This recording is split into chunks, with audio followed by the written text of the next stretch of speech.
Cédric Chapuis s'installe au Pandora tous les matins à 11 heures jusqu'au 30 juillet avec en alternance une vie sur mesure et au-dessus de la mêlée. Alors, on peut commencer soit par la plus ancienne, on va dire, proposition qui est une vie sur mesure, continuer par au-dessus de la mêlée ou faire le sens inverse. Ce n'est pas grave. En tout cas, une chose est sûre, c'est que ça révèle votre côté technique et la prouesse du comédien que vous êtes. Si on présente les deux formats comme ça, est-ce que cela vous va? Bah, très bien, impeccable, merci. Oui. Alors, côté technique, effectivement, avec une vie sur mesure, il y a cet amour pour la batterie et ça transpire sur scène. C'était une volonté pour vous de montrer l'apport de la musique, l'apport d'un instrument de musique dans la construction de l'enfant que vous avez été parce que vous êtes un passionné de batterie. Oui, moi je suis vraiment un passionné de batterie. Ça a d'ailleurs été l'élément déclencheur du spectacle. Avant toute chose, j'ai eu envie de partager cette passion que j'avais connue. Et pour partager cette passion, pour montrer à quel point j'étais tout feu tout flamme à la découverte des premiers sons, de caisse claire, de batterie, de grosses caisses, de cymbales, j'ai un personnage d'une naïveté extraordinaire s'est imposé à moi. J'ai avant tout, et c'était vraiment l'objectif premier, voulu faire partager cette passion à la mesure de celle que j'avais connue moi-même dans ma jeune enfance et dans mon adolescence. Et voilà pourquoi, et voilà comment Adrien Lepage est né avec sa grande naïveté, sa capacité à s'émerveiller des ghost notes, j'en parle, d'un rythme comme de la samba. À partir du moment où tout ça commence à prendre vie, j'avais besoin d'avoir un personnage capable de s'émerveiller autant. Et ça en a donné un personnage avec des troubles autistiques et donc au final autiste. Mais ça n'a pas été l'entrée du spectacle à la base. Mais maintenant je suis obligé de me rendre à l'évidence. Mon personnage présente des troubles autistiques. Mais en tout cas, ce qui est magique dans cette proposition aussi, c'est que on se dit que la musique peut être levier pour la compréhension des mathématiques, pour même l'apprentissage des leçons d'histoire, parce qu'il y a ce merveilleux passage où vous jouez de la batterie. Le Voilà. personnage apprend ses leçons en rythme. Oui, pour dire qu'il y a différentes manières d'apprendre la vie et d'appréhender aussi les systèmes d'apprentissage. Et la musique, c'est vrai que c'était un art qui demande aussi une grande discipline, qui demande aussi de savoir compter, de savoir diviser le temps, et qui demande une certaine logique aussi, qui répond à des règles qui sont aussi strictes. Et les comprendre, finalement, ça peut aider aussi à comprendre le reste. Et ce qui est intéressant, c'est de voir comment avec de la musique, et la musicothérapie existe, c'est pas moi qui invente le concept, à quel point la musique est importante dans la vie. Ne serait-ce que se lever le matin et mettre un morceau de musique qu'on aime, ça nous lance pour la journée. Donc voilà pourquoi aussi ce spectacle, c'est aussi à mon avis la clé de la réussite de ce spectacle. C'est vrai que c'est drôle, c'est vrai que c'est poétique, mais c'est aussi musical. Et les gens repartent de là, ils ont l'impression d'avoir assisté d'abord à une histoire, à un concert, ils ont appris des choses. D'un coup, le nombre de personnes qui me disaient, moi j'aime pas du tout la batterie, mais en fait, je savais pas qu'on pouvait faire tout ça avec une batterie, alors que je fais rien d'extraordinaire pendant le spectacle. Mais je montre un échantillon de tout ce qui m'a séduit et j'essaie de le mettre en lumière, en valeur du mieux possible pour donner envie aux gens d'en savoir un peu plus. Et je crois que c'est ça qui fait prendre aussi la mayonnaise, Mm. finalement. Ce rapport à la musique, ce rapport à la naïveté, au monde, c'est-à-dire on peut être un peu à la traîne dans bien des domaines, mais le simple fait, par exemple, d'exceller dans un domaine artistique, là, celui qui est la musique, ben, peut faire qu'on peut être aussi intéressant et apporter beaucoup de choses aussi aux autres. Donc c'est vrai que ça traite de la différence, parce qu'encore une fois, il est différent, mon personnage, un peu à la manière de Forrest Gump, quand on explique qu'il est juste un peu en dessous de la courbe de la compréhension. Sauf que lui, ben, il est quand même sérieusement intéressant aussi et évolué. Et en plus, il a un regard naïf et pur sur le monde qui fait que, ben voilà, on plonge avec lui dans cette vue attendrissante de cette conception du monde. Et je Tout à crois que fait. c'est en ça que réside aussi beaucoup la poésie du spectacle. Et c'est un véritable aussi, c'est un véritable voyage dans la musique musicale, comme pour reprendre le fait d'entendre différents morceaux de musique. Et dans tous les groupes que vous pouvez citer, il y a cette fameuse découverte pour le public de tous les disques de la De la grand-mère. grand-mère, oui, oui. Voilà. Et dans tous les groupes cités, quels sont vos groupes préférés, ceux que vous aimez réentendre Alors, c'est sûr que je parle de Maceo Parker et tout ce qui est funky music comme ça, j'adore, je l'ai vu en concert, ce sont des rythmes que j'adore. Ensuite, quand je parle de plus de rock dur, on va dire comme Metallica, Pantera ou même Guns N' Roses ou AC/DC, tout ça, ça c'est des groupes que j'ai repris, que j'ai beaucoup joué, et donc du coup ça me renvoie à une période de mon adolescence aussi qui est formidable.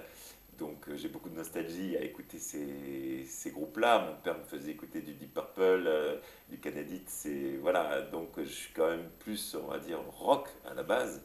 Mais maintenant de découvrir tout ce qui est Art Blakey, même Louis Armstrong, Miles Davis, c'est formidable, c'est formidable. J'aime tellement finalement la musique et la batterie que la batterie m'a ouvert à tous les types de musique. Et mon personnage dit j'aime toutes les musiques, mais c'est vrai. C'est-à-dire que même une bossa nova, j'aime voir comment elle groove, une samba, une rumba, une salsa, c'est tellement riche musicalement et d'un point de vue rythmique. J'aime écouter tout ça. Les musiques, on va dire, la pop me fatigue un peu plus. La pop, voilà, c'est un peu plus un répétitif. peu plus mielleux peut-être? Oui, c'est Ouais. moins intéressant musicalement. La musique électronique, je suis moins fan, voilà, on va dire. Et pourtant, il y a un fameux morceau, le I Like to Move It, où Oui, vous vous éclatez pas mal avec. oui. Ah bah, I Like to Move It, on va dire, si jamais dans la dance techno, il y en a un à retenir, c'est celui-ci en plus. Celui-ci. Ouais, ouais, Mm. ouais. Et donc la naïveté du personnage, donc on retrouve cette naïveté, je trouve, dans le personnage de Au-dessus de la mêlée. D'accord, au-dessus de la mêlée, au-dessus de la Au-dessus de mêlée? la mêlée, voilà.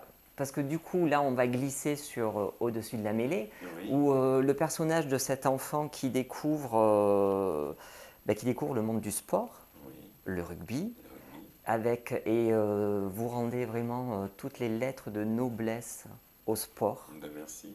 On se dit, bon, tout le monde du sport n'est pas pourri,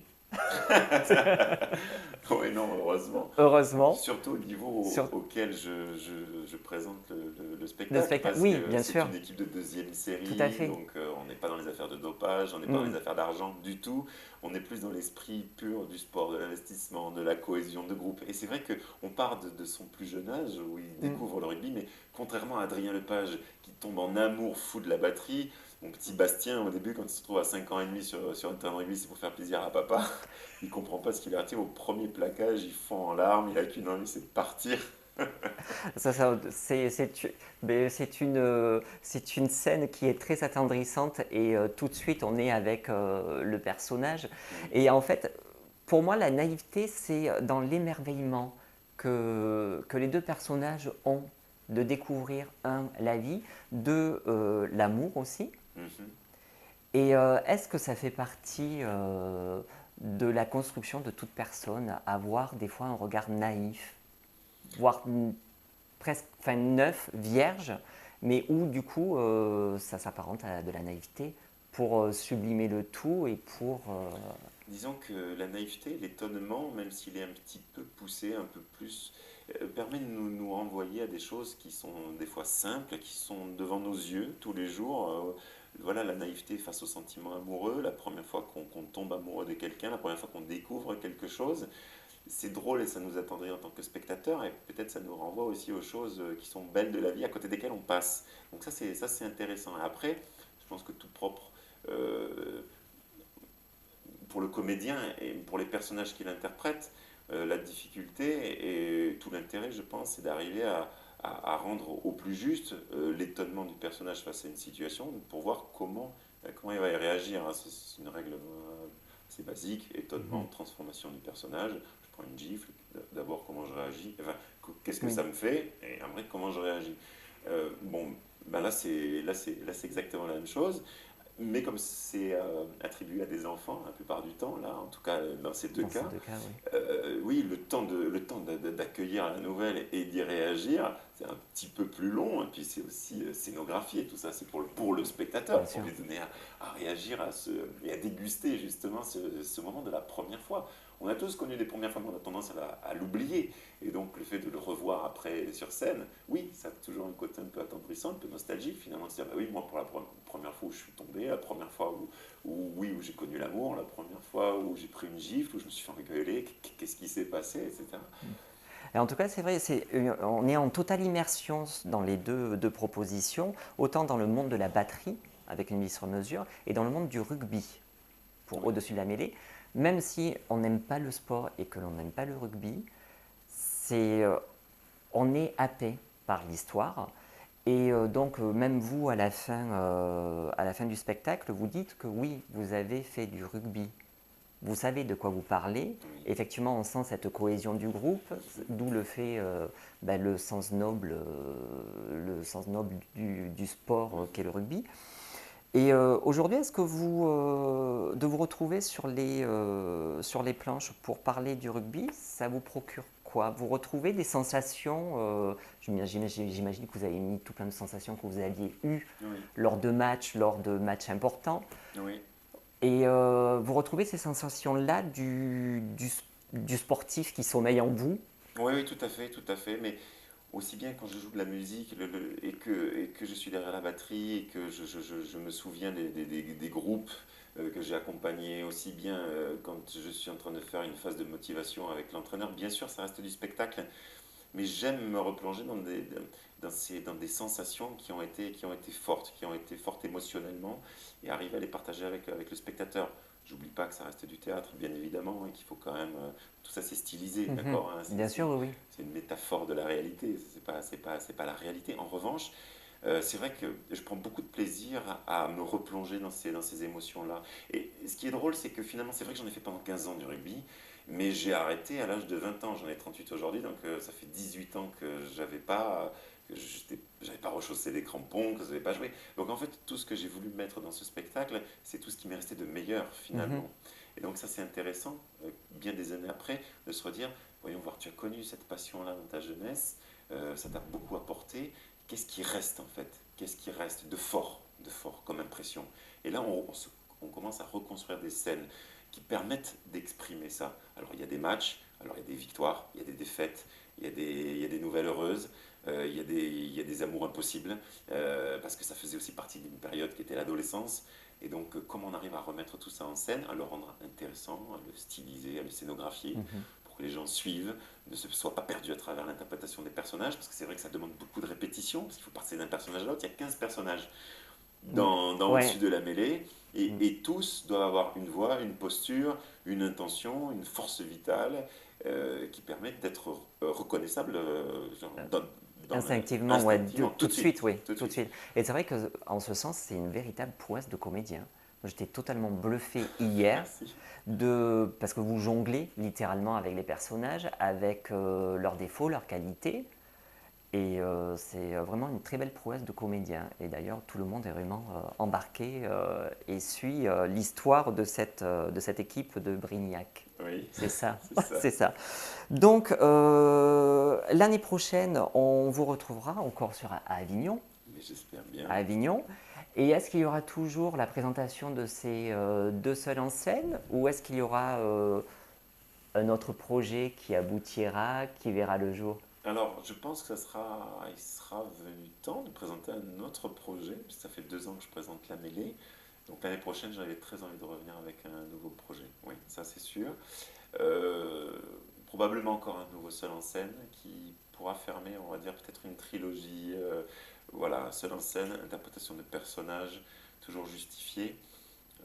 Voilà, j'en dis pas plus. Mais je pense en tout cas, c'est sûr qu'il y aura un troisième seul en scène. Maintenant, à savoir est-ce que ça sera encore avec une vie sur mesure ou plutôt avec La Mêlée. J'adore jouer à l'alternance. C'est génial parce qu'on n'a pas le sentiment de faire 2 fois la même journée à Avignon. Ça, c'est merveilleux. Les gens se disent, mais comment vous faites? Non, c'est facile. C'est plus facile de jouer 2 spectacles en alternance à Avignon que de jouer le même tous les jours avec la même intensité. Et donc, voilà. Peut-être que j'en jouerai 3, jour 1, 2, 3, 3. 1, 2, 3. Je vais tourner sur 3 jours. On verra bien. Et donc le fait de ne pas diriger d'autres comédiens, ça ne vous manque pas? Ben si, c'est pour ça que je dis, voilà, peut-être que ça fermera une trilogie. Je pense qu'après, j'ai plutôt envie de me consacrer à l'écriture et à la mise en scène.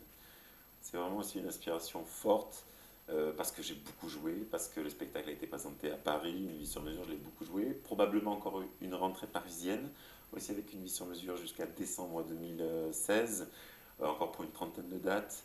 plus les dates de tournée à partir de janvier sur Une vie sur mesure et la mêlée. Et je pense qu'il y a un moment, je vais avoir envie voilà, d'écrire, de mettre en scène et de laisser des projets flotter de même comme ça. En tant que, voilà, être plus présent en tant qu'auteur et metteur en scène. La création, c'est quelque chose de fabuleux et là, ouais, ça me manque un petit peu. Bon, alors c'est avec plaisir qu'on suivra tout ça. Mais merci. Merci beaucoup, Merci Cédric. beaucoup. Merci pour Merci. votre accueil. Merci.